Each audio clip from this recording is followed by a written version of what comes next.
Hello and welcome to Murphy's Garden, and you join me today just doing a bit of catching up work. I had intended to do a garden tour, but to be honest I'm not really ready for that yet because the garden is just looking a bit untidy because of everything that's been going on. I feel quite behind this year and I've got lots I want to do, and that includes just going through the borders systematically, just weeding. I haven't weeded this area for weeks really. So I want to do that. There's lots of things at this time of year that sort of go over and aren't looking their best, but if you cut them back, they'll respring and they'll flower again and then flower right into the autumn. So it's really worth doing. In fact, I was watching Rosie Hardy did a video all about that, what plants to cut back, including geraniums, salvias, nepeta, and they're all the things that I was going to do anyway. She talks about cutting the salvias right down to the bottom, which I haven't in the past been brave enough to do, but perhaps I will experiment with that. But I do always cut the geraniums right to the base as I do the nepeta. I think instinctively I just want to do that because it always looks quite untidy. So this border behind me, although it looks okay from a distance, on close inspection there's a lot of grass that's seeded in the borders there at the front. And amongst the London Pride particularly. The geraniums there have gone over and look a mess, and the thylictrum at the back there is not looking so good now. Just general tidy up and a cut back, it will really benefit. It makes it feel much lighter and airier. I've done this side. We've got 4 quadrants here, so I try and just work methodically and do it in a logical manner, and then I don't get kind of too overwhelmed by the job in hand. So we'll keep the garden tour for a little bit longer until everything's tidy. But if you want to come with me and help me do all these jobs, you're more than welcome. So let's get to work. So this is the side that I've made a start on. So just been going through things, cutting things back, things like the I think that was a salvia, so I've cut that hard back. Whereas this salvia, which is still flowering and looks quite nice, I have just left that one, although I can cut out some of the sort of spent flowers definitely there. I've cut back lots of the some of the things that have gone over, so I have got lots of big gaps, but they should start to come back again quite quickly. So that's that side. Now we'll look on this side, what's the issues here. So you can see amongst the London Pride is all this grass, which is really difficult to get out, so I've got to try and get through that. This is a geranium that's gone over, so we'll cut that right hard back. It's actually got some new leaves and things starting to come on top, but we'll cut all this horrible stuff off. There's a salvia which definitely has gone over, so that will be cut right back. And this is the geum, which is starting to put on a little bit of flower again, and this is the lovely gypsophilia. So if I do want to cut some of that back, I can use it as for drying. So there's lots of nice flowers in here for drying at the back there. That thylictrum, I'll just show you, is has gone over, so that could be cut back, as has that digitalis. This white phlox is looking quite nice. So anyway, that's what I need to get to. And the biggest problem I've got with weeds this year has been the willow herb. It's everywhere this year, and now I want to show it to you. I can't see any, but there's masses and masses of willow herb. But there it is, there, look. It's seeded everywhere in the borders this year. And Alistair says that when he's been at other people's gardens, everybody seems to have had a problem with willow herb this year. So that's a problem because that will self-seed everywhere. So I don't want that to go on the compost heaps. That will go in my willow herb bucket. So this is the Achillea tarmica, which is looking quite untidy. So I think I'm going to cut that back for sure. Sometimes it's hard to know where to begin, but I'm going to begin at the beginning, and that's with cutting back this geranium.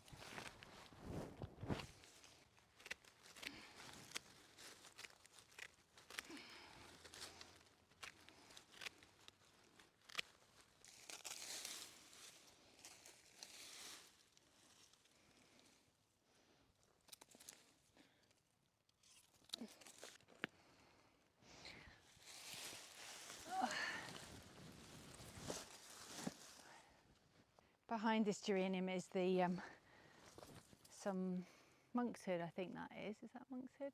Yeah, monkshood, and that is looking horrible now. So Just going to put my glasses on so I don't get something in my eyes.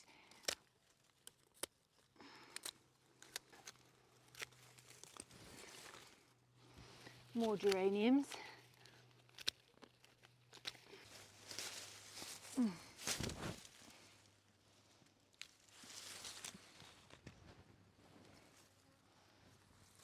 Salvia that's gone very sort of like that, not very nice. So here's some of the borders, the other 3 borders. I'm on the last one. Here's the other 3 that I've already done. So in places like there, the geraniums looks a little bit bare. Granted, it doesn't look quite so good, but don't worry because things will soon come back. Here is the same. There's a few holes, a few gaps, but I'm confident things will come back again. We've got some salvias there, some geraniums. That was the Achillea tarmaca, which was looking really awful. I've even thinned out the Gypsophilia because I can benefit from that, using it for dried flower arrangements, and it will keep coming so we can extend the enjoyment. And on this side it's looking really bare, so hopefully those things will regrow, but the front of this border is still looking quite nice. Lots of butterflies you can see in the borders. I'm now in the new tree area, and what I want to get done here is, I've been on about how I've really got to mulch all the borders, and we hadn't been able to get any mulch for quite some time, but the nursery where we go to have got more in. So we got a trailer load. Alistair got a trailer load for me the other day.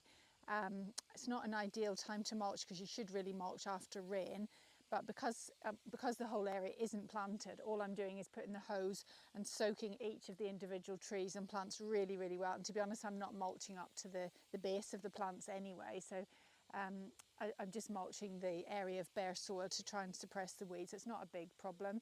So it's taking a lot of mulch because one big trailer load has done this area, and I am doing it. If you're going to mulch, you've got to do it, pretty thick for it to work. So I've done it really well, but unfortunately it's going to take an awful lot because we've still got, it's basically 1 trailer load per bed.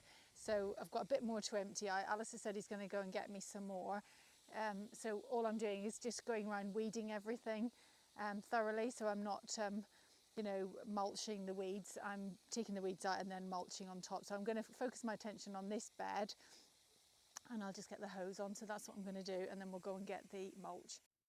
So just quickly whiz around the area weeding, and then Alistair's quite keen for just to get rid of all the remaining mulch off his trailer, because then he can take it and go and refill again. So he's just helping me just offload the trailer, and we'll just get this spread.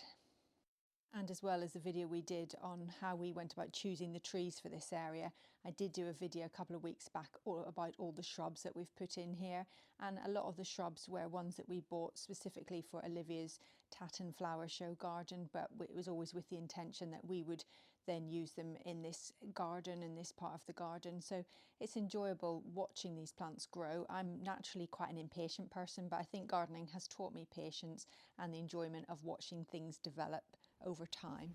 So we've mulched some of this bed, but we haven't got enough. So Al's gone off with the trailer and van to go and get another trailer load. I think we're going to need another one after that, but probably won't do that today.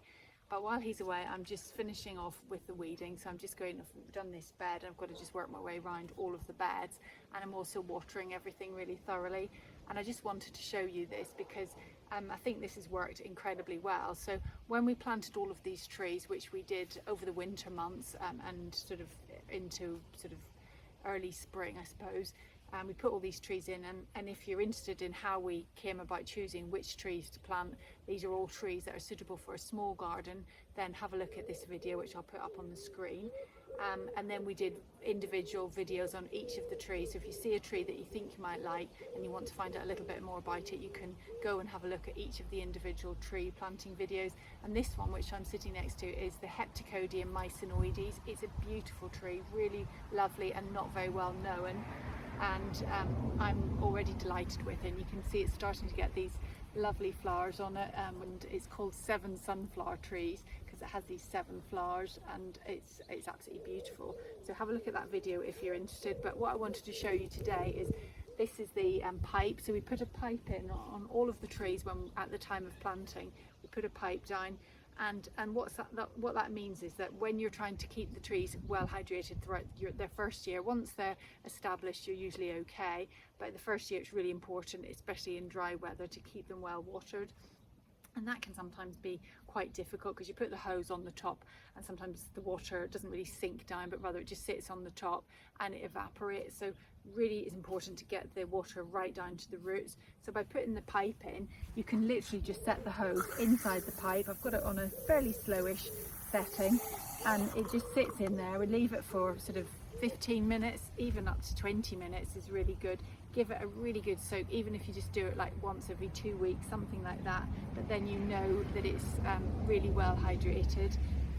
If it's raining, we don't do it as often, but even if it rains in the summer, often it's not that heavy rain that gets right down to the roots. So I think this practice is something that we will adopt going forward for any future trees that we plant. But it will go like this, and then when it's had enough water, it doesn't drain away quite so much. You know that it's quite wet now. It's been there for quite some time, so just wanted to share that with you. So I'll carry on, and then we'll get this area mulched, and it will look a lot better once it's all done. So just a little bit more watering, a little bit more weeding, and Alistair is back with the trailer and we're ready to go again. Here's the next trailer load, so let's do it.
So although we do need a little bit more mulch for this area on the right, at the front of the screen, but most of the area is done. So you get the gist, what it looks like. It looks so much nicer. I knew it would do. It's just one of those jobs just haven't got to really. So that's it, looking good. Still more to do in this area. And of course, we've got the excitement of perhaps getting some bulbs in later on this year.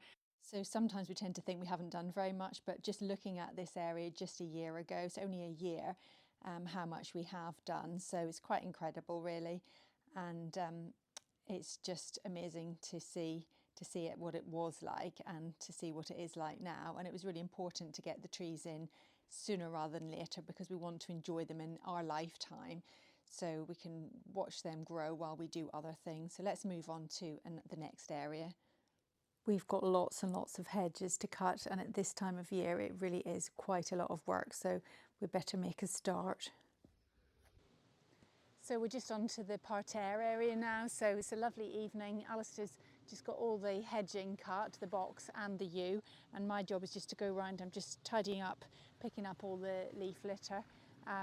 I was going to do some weeding, but in fact there aren't any weeds in this area because of the Strolch that we put down earlier in the year. It really does suppress the weeds. So if you're interested in that product, have a look at that video that we did. And then the other thing I'll be doing after I've pruned all these roses, I'm going to give them a really good feed, and then also the top boxes treatment on the box hedging, just to prevent box blight. And any box blight that we had towards the end of the winter has just gone. It really has. It's really, really good product. I can't emphasize enough how impressed I've been with it. So I will give it another feed. There's the top boxes fertilizer, so I will be using that as well, and then I'll be doing the spray as well of the box. So all the roses are flowering. I will just deadhead, and we'll get a few more blooms coming in a week or two. And as Al and I are just working, we were just reflecting on how much this area has changed. And it was only 2018 when we first started to do this area. It seems much longer ago than that. And it was an idea that I had in my head. I marked it out in the snow, and then the following year Alistair put all the cobble sets down and the area came to life. But it wasn't straight forward, because we made a lot of mistakes. I made a lot of mistakes, and first I planted these roses. These were ballerina roses, and they just didn't look right. It had sweet pea, had the obelisks here, and it just didn't really look right. This was the ballerina shrub rose, and we replaced it with the Desdemona shrub rose, which looks so much nicer. And this area just smells lovely now that the hedges have grown up, and on a nice warm evening like tonight, you can just get that lovely, lovely smell. It just is beautiful. And so it's just a reminder that yes, things don't always go right first time, but it's just important to stick with it and keep making corrections. And now we've got the area that we really dreamed of, and we really, really love it. And that's the hedges all done in the parterre, and this area will hold its own all seasons, all the way through the year. It looks good.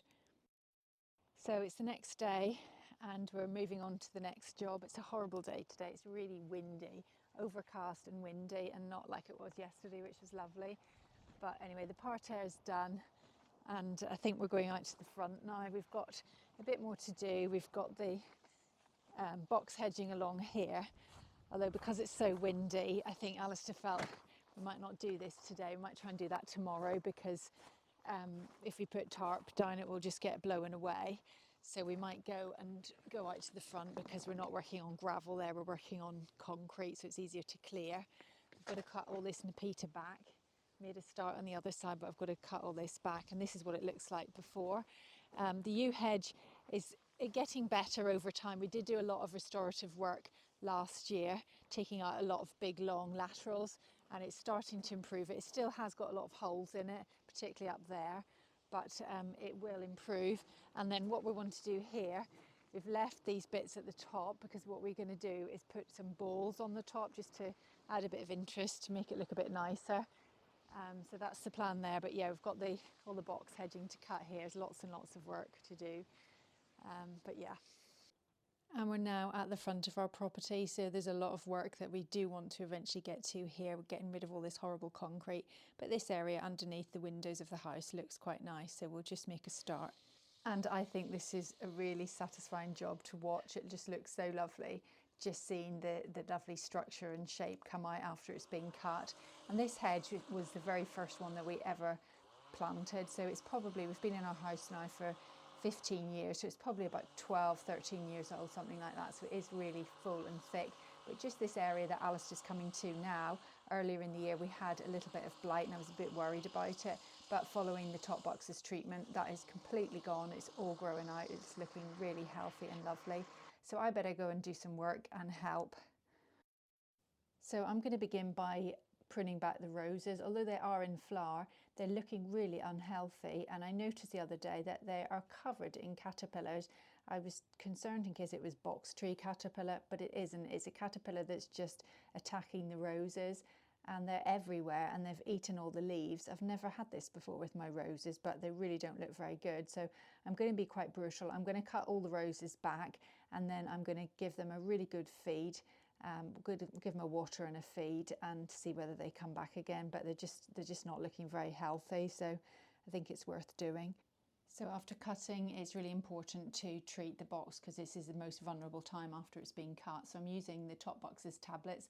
If you want to look at the video that I did all about this topic in much more detail, have a look at that, looking at the treatment that's advisable to use and how to use it. I've done quite a comprehensive video on there, so I don't want to go into all that now, but I will just begin by feeding the topiary trees either side of the door, because they do get quite dry being in pots. So I'm feeding those, and then I will begin the treatment of the hedge. So I begin by using this fertiliser called Grow. It was meant to really do it in July, meant to do it in the growing season, so May and then again in July. I am a little bit late getting to it.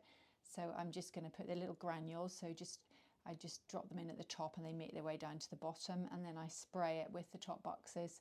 So I find the best way to do it is to start on the inside and then to do the top and the sides after that, because it's quite difficult if you're reaching across, then it comes off onto your clothes.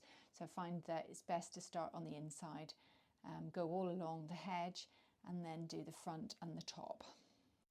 And that's it, all looking lovely again. And we'll move on now to the next hedge. And it's now time to do the long walk. It's the next day, but it's still, unfortunately, still windy. But if we wait for it not to be windy and not to be wet, I don't think we do anything in this country, so we just have to get on with it. So Al's just getting the tarpaulin out. He's going to secure it with some bricks, because it just saves an awful lot of work when it comes to picking up all the bits. So that's my job, to pick up the bits. So I'll go and give him a hand. And through many years of trial and error, we find this technique seems to be the best. Makes it easier to clear away. And before Al begins, he just does a bit of preparation. So this is Super Clean, which he uses on his blades, and this just stops the build-up of resin which comes off the hedge when cutting. So it just protects the blades and lubricates everything. And then just preparing the manual shears, he's just using a sharpening stone just to make sure those blades are really, really sharp. And then after that, he's just using Jay's fluid just to lubricate the blades. And I think now we are good to go. And this is the hedge before, so lots and lots of quite vigorous growth, and also the Nepeta will all need cutting too. And on the other side, I just need to pick up all the yew hedging, which was cut a few days ago, and cut back the Nepeta. So teamwork makes the job get done twice as quick. And it just looks lovely when it's all cut, already looking nice. And I'm just going along, picking all the, cutting back the Nepeta and picking it all up as well. Trying not to get in Alice's way and get my head cut off. And this is how this machine works. It's got this nice little kind of blade on it, which means it pushes all the leaves off, and the leaves don't go into the hedge, which is quite nice. Obviously they drop down on the inside, there's not much you can do about that. But the nice thing is, once this is all cut and the Nepeta's cut, I can get in there and really treat the hedge on both sides. It's far easier to get to. So we are making a bit of a mess, but the hedge is getting nicer and nicer. And the balls we just do manually, just easier that way. I don't think you could do this with the hedge cutter. And there's a good chance the Nepeta will all come back again, but you can see it's looking really dead and not very nice. So I just cut it right back to the base. And a few more balls to cut. My turn this time. And we're pretty much done now, so it's now time just to roll up the tarpaulin, hopefully holding onto the leaves in between the sheets, not spilling anything. And all we'll do is take this up, fold it all up, and then take it up to the compost heap and shake it out in the compost heap. That's the easiest way of doing that. And what I'll be doing after I've cleared away is just spraying the hedges with the top buxus treatment like I did with the hedges at the front. And as I said, it's really important to do it after cutting, because it's at its most vulnerable when, you know, diseases can attack, like box blight. So I want to do that, and particularly it's nice and still now, the wind has died down. But before we do that, we'll just head to the vegetable patch a couple of days ago and look at our produce. Here in the vegetable patch, we're just busy harvesting all our crops. So we've got some rhubarb here, we've got apples, we've got French beans. French beans were really slow because of the rabbit problem we had earlier in the year, but they're coming thick and fast now. We've got masses of courgettes, potatoes, what else have we got? Onions. We've harvested the onions this morning. We've done a little short, a little reel on how to string them, but we have done a video on that in the past. If you want to have a look at that, it's on to have a look at the channel for that. And then the other area that we're harvesting is the cut flower garden. So it's looked absolutely beautiful. I've just got so much pleasure from it.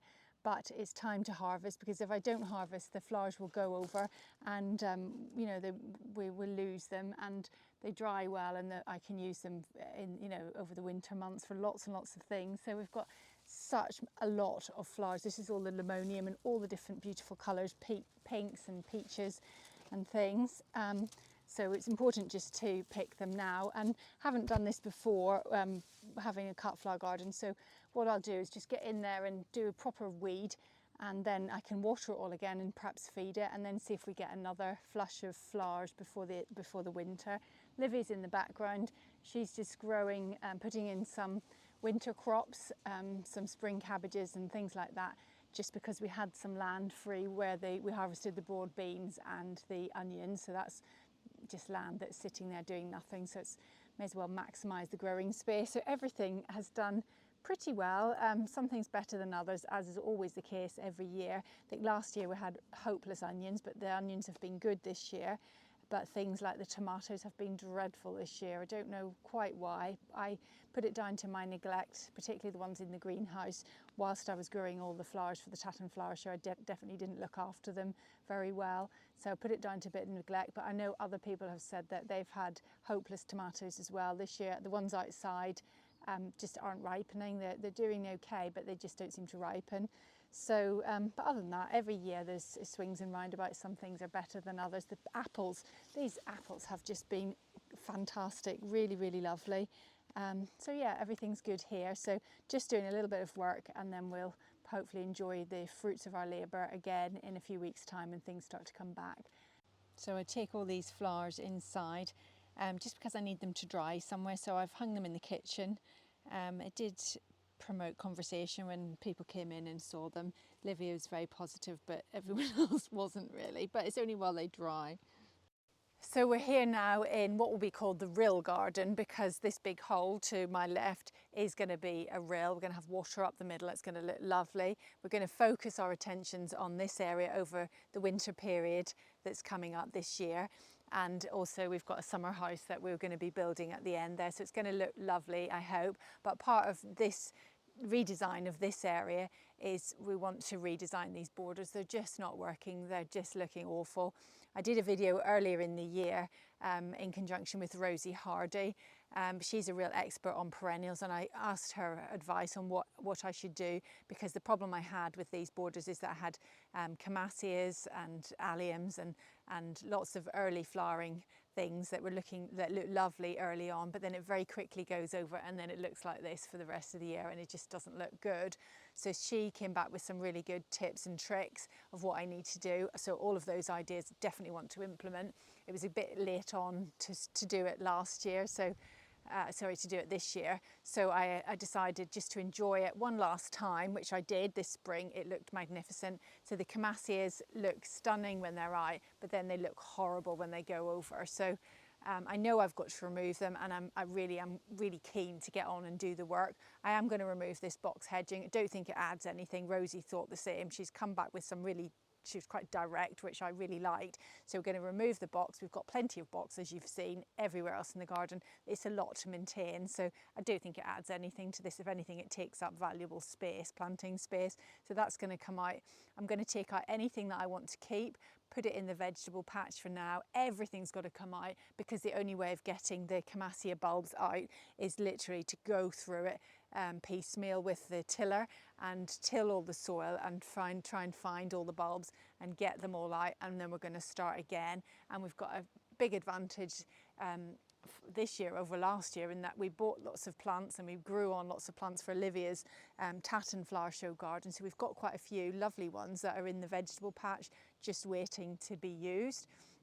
And I like the idea of having everything sort of set aside in pots, and we can play around, place things, play around with it and decide where we want to put everything. So that's quite exciting. But before we begin, another place to go and visit, it's important I think that we visit there, is Arley Hall. So we passed Arley Hall on the way to the Tatton Flower Show when we were going there every day, and Olivia said, oh, we really must go, because she's been, and they've got these two double herbaceous borders, a bit like this, only on a much larger scale.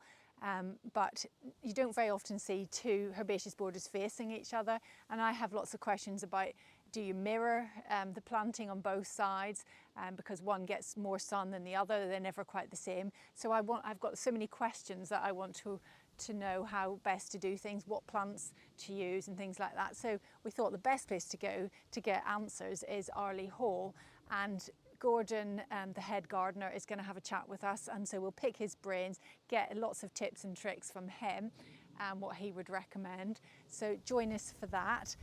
So the next video is going to be just our visit to Arley Hall, where we go and have just a general overview of Arley Hall, and then the video after that will be focusing in on the herbaceous borders specifically and getting ideas on best plants and things like that to use for the design of a border like this. Arley Hall is important because it is what it's thought to be the first example of herbaceous borders. So people were, at that time, 200 years ago, people were going all over the world bringing back these beautiful plants from everywhere, and it was a way of exhibiting and showcasing these lovely plants from all around the world. So it was the first time it was done, certainly in Britain, possibly the world. So the herbaceous border that we know and love today came from Arley Hall, so it's really significant. So I think that's the place to get answers. So if you like what we do, don't forget to like and subscribe, and come and join us, and we'll see you in the next video. Bye for now.